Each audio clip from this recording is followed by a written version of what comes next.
여러분, 서재에서 전하는 말씀에 잘 오셨습니다.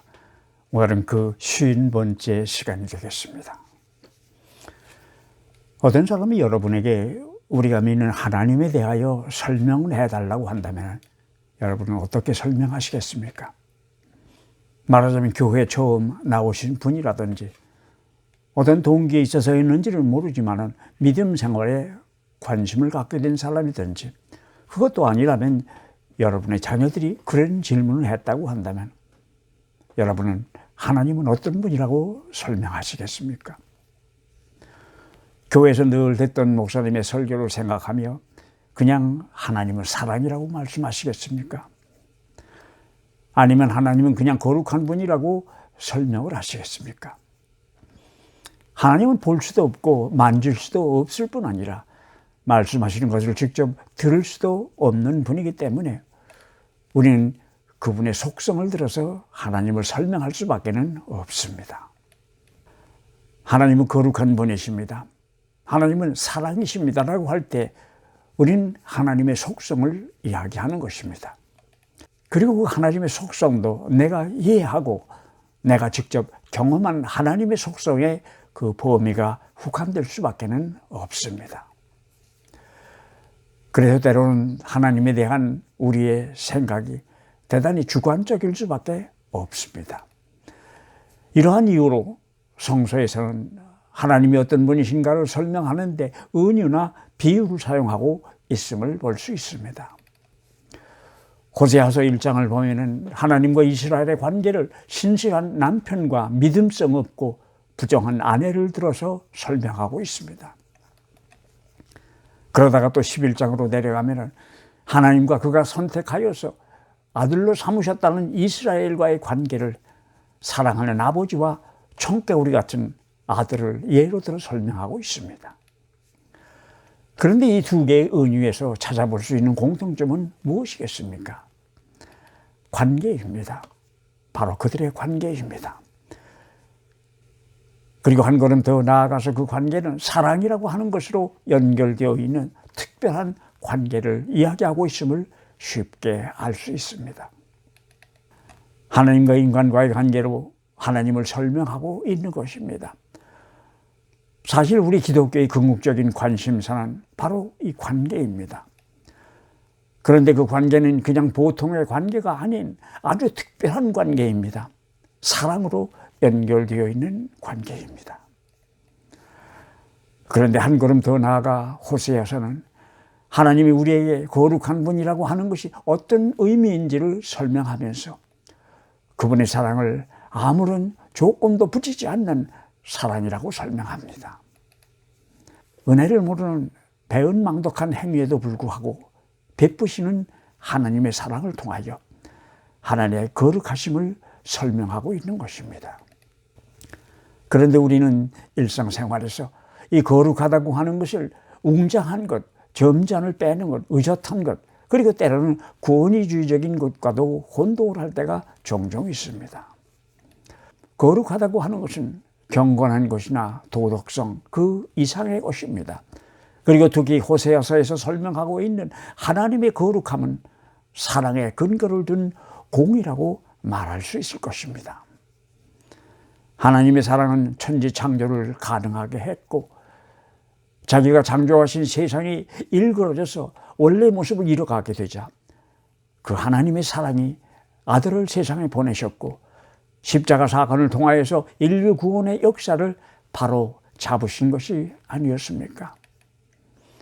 그 엄청난 일을 하기 위하여서 우리 하나님께서는 그리스도를 통하여 인류 역사 속으로 직접 오셨던 것입니다. 그러므로 우리의 거룩한 생활이란 하나님의 사랑을 나타내는 생활일 것입니다. 3살 먹은 사내 아이가 동생을 보게 되었습니다.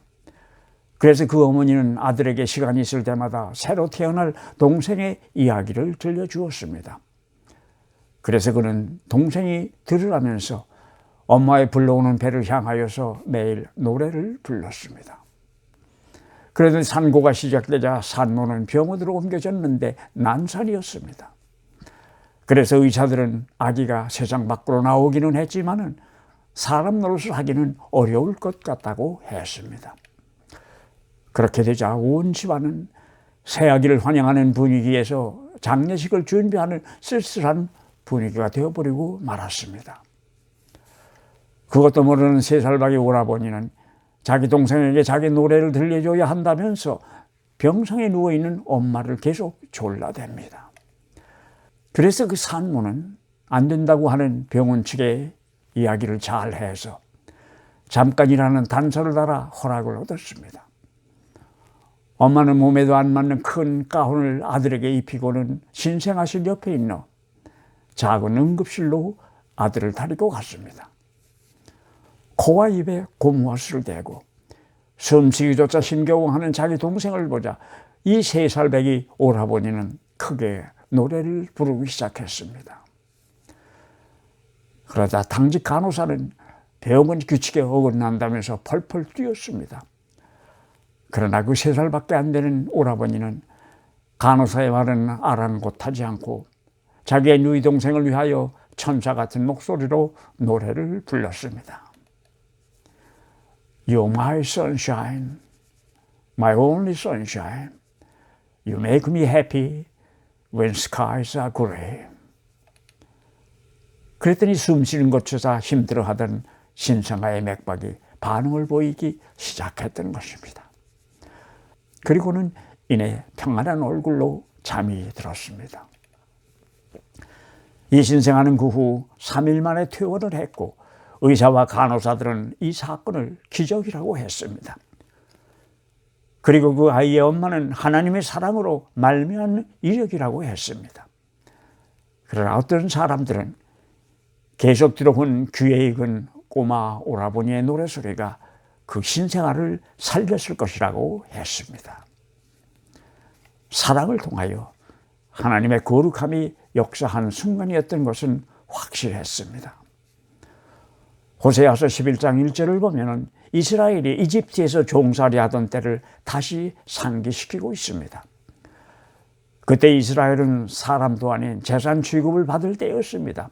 그런데 하나님께서는 이들을 그곳에서 이끌어내셨고 그들에게 새로운 이름을 주셨으며 그들을 특별히 구별하시어 자기의 아들과 딸로 삼으셨던 것입니다. 왜냐고요?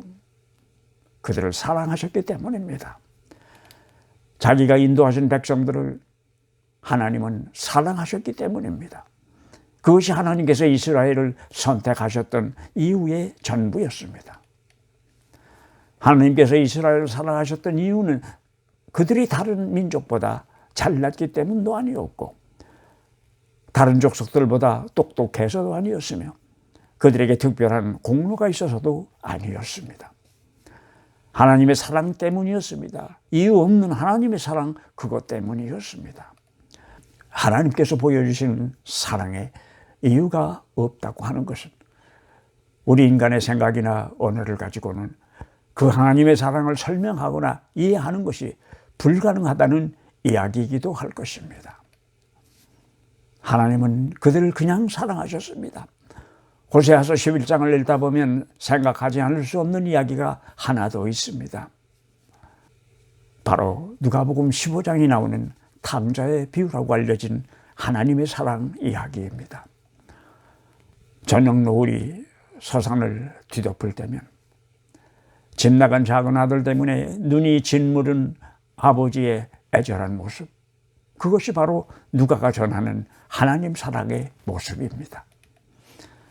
하나님을 버리고 바알을 따라서 하나님으로부터 점점 멀어져가는 이스라엘의 앞날은 불을 보듯 뻔한 것이었기에 하나님의 마음은 더 아프기만 하셨을 것입니다. 이스라엘을 멸망시키고 그들을 종으로 잡아가기 위하여 아수르가 몰려오고 있는 것을 하나님은 보실 수 있었기 때문입니다. 하나님을 버리고 바알을 쫓던 이스라엘은 결국 이 아수르에게 망하고 말았습니다. 때로는 오늘의 교회를 향하여 과연 그들은 숨을 헐떡이며 몰아쉬고 있는 세상을 향하여 힘차게 부를 줄 아는 사랑의 노래가 준비되어 있는가를 묻고 싶은 충동을 느끼고는 합니다.